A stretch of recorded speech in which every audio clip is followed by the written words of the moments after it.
We're coming to you with some breaking news right now on this Tuesday morning. The Republican Oversight Committee released emails obtained through the Freedom of Information Act that request that shed new light on what Drs. Anthony Fauci and Francis Collins knew back in the early days of the pandemic into April of the first year of the pandemic, and what they thought about that information at the time. I'm actually reading this off my phone. The Republican Oversight Committee tweeted, "We've released never-before-seen emails," that you can see the tweet right there, "showing Dr. Fauci may have concealed information about COVID-19 originating from the Wuhan lab and intentionally downplayed the lab leak theory." A glance at the emails, Ryan and I were just reading through them, do appear to confirm that. The Republican Oversight Committee makes two claims early in their letter, which they sent to Javier Becerra. One, that Dr. Fauci knew the potential of the lab leak, and then two, that he knew the potential that the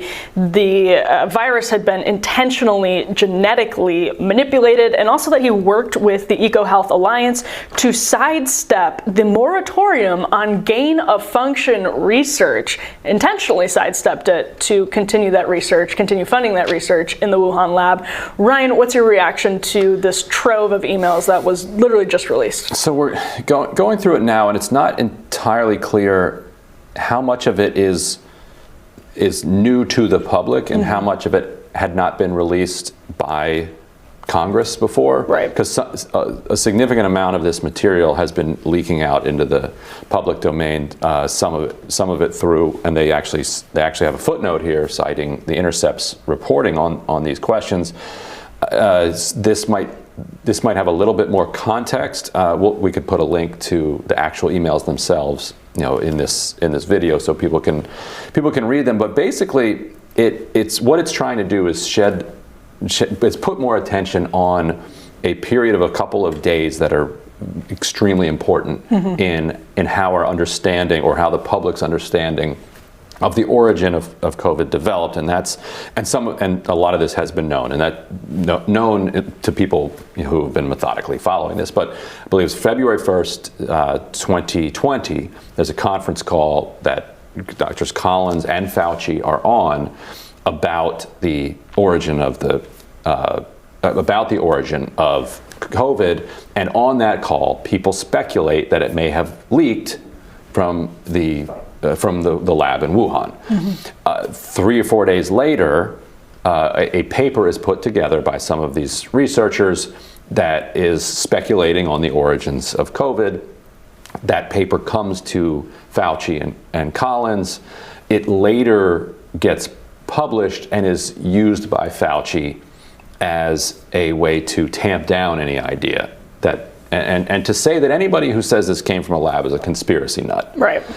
Now we know that Fauci was aware that people within the NIH and scientists involved in this process had questions about whether or not it did come from this lab. And so what Republicans are asking here, and what we don't know yet, is what are the precise contents of the first draft of that paper, and what, if any, role did Fauci have in editing that paper? That's one of the questions the Republicans ask. Did he have new scientific information that changed what he had heard on that call on February 1st? Or was he covering up the fact that it potentially came out of a lab because at the time he knew, and this is where they cite the Intercept reporting, he knew that the U.S. was funding EcoHealth Alliance's research in the lab, knew that they were in violation and doing some sloppy stuff, and that gain of function was involved. And so, was this a Fauci cover-up effort, or was there new science? And from the Republicans' perspective, they don't seem to believe that there was anything that came out in the 3 days between when they suspected it may have been a lab leak to when they might have edited the paper to say that there wasn't one. Do we have the clip of Fauci on with Chuck Todd? According to multiple people familiar with this classified document, what kind of light can you shed on this report, and what do you remember about it at the time? Yeah. Chuck, there's nothing new about that. All of us have always realized, and I feel this way, I haven't changed. Most of the scientists that I know feel that way, that the most likely origin is a natural origin, from an animal reservoir to human. However, we have not ruled out the possibility that there could have been a leak from the lab of them working on the virus. It could have been that someone was infected early on, they brought him into the lab, and it came out of the lab, but it was already out in the community. So I think the confusion is because most of the scientists felt that the most likely, and the reason is most likely historically, we've seen this over and over again. We've seen it with SARS-CoV-1, with MERS, with Ebola, with influenza, with pandemic flu, with bird flu, with HIV/AIDS. That's what you see all the time. That happens when you have the animal-human interface. But all of us have been open-minded enough to know that until you nail down exactly what it is, you always must leave open the possibility with an open mind that there could be a leak. Okay, so what you can see is that it's true. Dr. Fauci is saying, listen, we haven't completely ruled it out, but in the emails that were released, you see Dr. Collins calling this a dangerous conspiracy theory that threatens, and this is crucial, I think, quote, international harmony. So you can see how the concerns of these bureaucrats were not just about the truth, but they're about the effect on our relationship with China.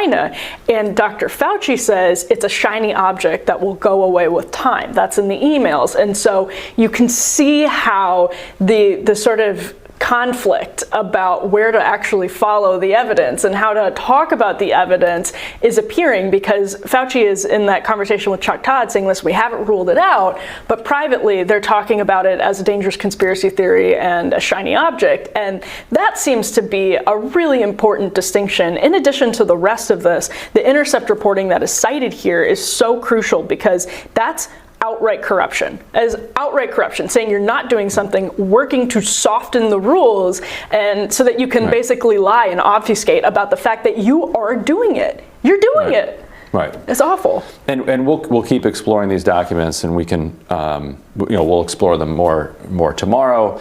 But as of now, what this is an effort to elevate this question. And one of the questions that Republicans ask in this letter is, could the knowledge of the origin have had any effect on vaccine development or treatment or anything else? And research. In the scientific process, you want to know everything. Like you want everything out there so that you can throw everything at it.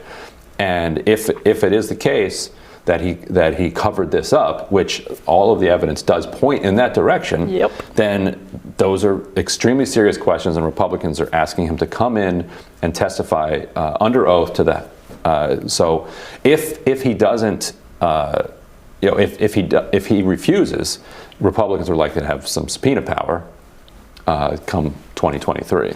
Well, and I wonder if President Biden asks Fauci to sort of resign nobly before that would happen, in a way that it would ripple into his administration, because the administration continues to promote Dr. Fauci as a credible source, because I don't think he gets due skepticism from the media, the legacy media at least, when he goes on the Sunday shows and answers questions that are purported to be tough, or might be in style sounding tough, but aren't really tough, because these questions, as Ryan says, a lot of this we sort of have known from leaks. We have sort of gotten at from leaks.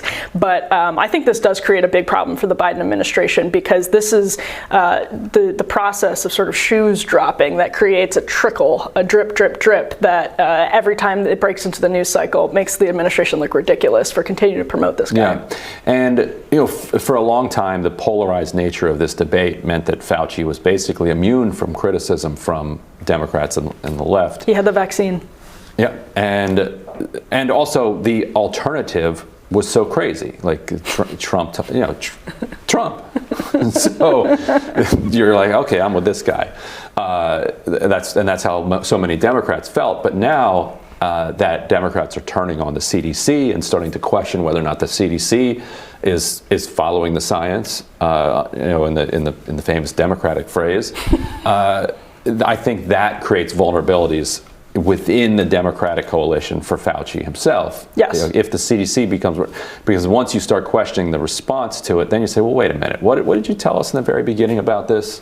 Yeah, and we'll have to see how the legacy media responds to the release of these emails, which, again, I don't know who FOIA'd. If it was the Republican Oversight Committee, I mean, this is what... Wouldn't exactly be a FOIA, because that's the press. I think they just do straight up document requests. Right, yeah. right. But this is something that the legacy media should have been chasing doggedly, and maybe other people had FOIAs, and I don't know, but I'm curious to see how the legacy media takes this up, because, you know, I think they've protected Fauci, and Biden now has just a truly unbelievable number of COVID deaths over the course of his administration. Infections, people feel like, are out of control, even if this variant is more mild. And it's a really bad time for the public face of the Biden response to COVID and the public face of our political establishments and our bureaucracy's response to COVID to face questions in his own words. I mean, right. Emails in his own words. And I think we all just want to know the truth, because if we can learn the truth,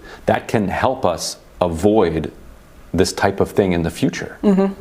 Absolutely, and that's the point, is that, like, we are vulnerable right now. There's nothing to say that we've earned a break from another pandemic, right? Like, we didn't earn a break from a pandemic. This could happen any moment. What else is going on at these sketchy labs all over the world? And are we funding them? I mean, and are we softening regulations to get around public scrutiny of the fact that we're funding them? I mean, again, like, we don't get a reprieve from pandemics just because we're still going through one for 2 years. This could happen again at any time. Our government is ill prepared. They're not willing to admit their own mistakes, and that leaves us all more vulnerable for it. Right, and if it's a catchy virus and you say, well, gain of function research is too dangerous to be done here in the United States, do it all the way over here in China, in this city with 25 million people. It'll never get over here. Yep. Oh, they have airplanes over there. Can you believe it? Who knew? Who knew? Oh, but hey, international harmony. International harmony. Jeez. Yes. We'll have plenty more on that tomorrow, I expect. Indeed. And we'll have more Rising right after this.